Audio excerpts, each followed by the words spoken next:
कुछ कहानियां शोर नहीं करती, बस दिल में उतर जाती हैं। आज सिनेटॉक विद राकेश मालविया में किसी फिल्म की नहीं, एक ऐसी वेब सीरीज की बात करते हैं जिसे एक बार में खत्म नहीं, बल्कि धीरे धीरे हर सीन को महसूस किया जाता है। मुसाफिर कैफे ऐसी ही एक सुकून भरी कहानी है।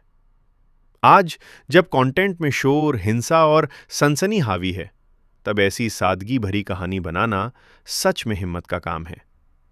इसके निर्माताओं को सलाम कि उन्होंने दिखाया दिल तक पहुंचने का रास्ता आज भी भावनाओं और सादगी से होकर जाता है।